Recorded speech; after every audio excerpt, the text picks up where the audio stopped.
But the extraordinary thing with that poem and with this life is he somehow steps out of the late medieval period, the late 15th century, right into the middle of the next century. He becomes a kind of Renaissance man. And he keeps reminding me of Henry VIII in his youth, with all those extraordinary virtues as a musician, a sportsman, a jouster, a poet. He's got all of these qualities. He brings William Caxton to England. He brings printing to England. He is a Renaissance man. He's an early development.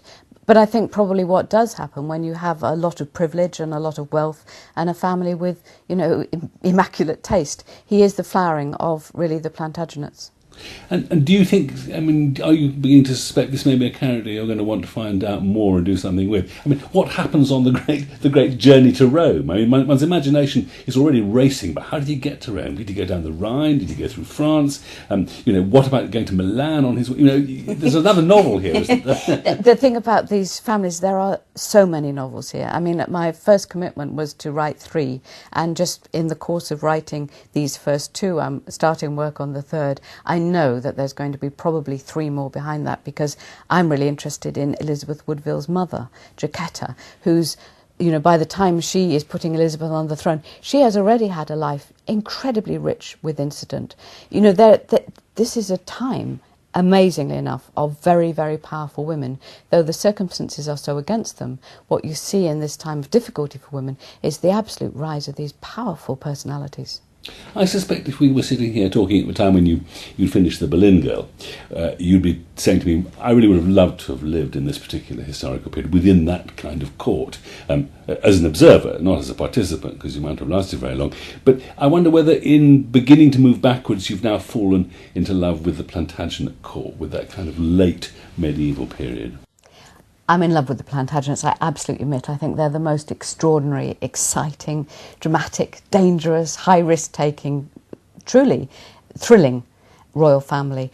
But you would have to be crazy, if you're a woman, to ever go back in time, any time, before women's legal power, getting the vote, women's financial power, getting the right to own property, and most important for women, reliable contraception. If you don't have those things as a woman, you're dead.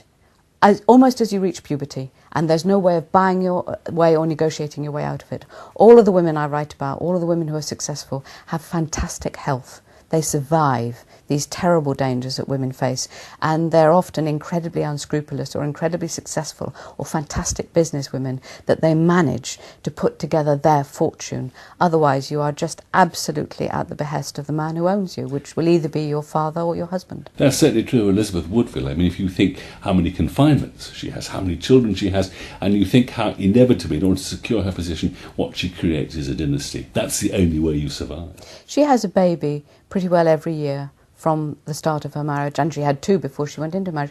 By the time she's finished, she's had about 14 children, with no anaesthetic, with no theory about infection, with no protection from infection. She must be, talk about a survivor. She actually goes straight towards death 14 times, pretty well every year. It's an extraordinary woman. At the end of the novel, we have Elizabeth Woodville with her second son reunited. He's called Perkin Warbeck, and we know what's going to happen to him. What we appear to have lost is Elizabeth's wonderfully feisty daughter, the other Elizabeth. Are we going to find her cropping up again in one of the other novels in this sequence? Well, the next novel in this series is the story of Margaret Beaufort, and that's the mother of Henry VII. And if you think Elizabeth Woodville is determined and ambitious, you wait till you meet Margaret Beaufort. She's phenomenal. And that novel is going to be called The Red Queen. It's going to be out in about a year's time.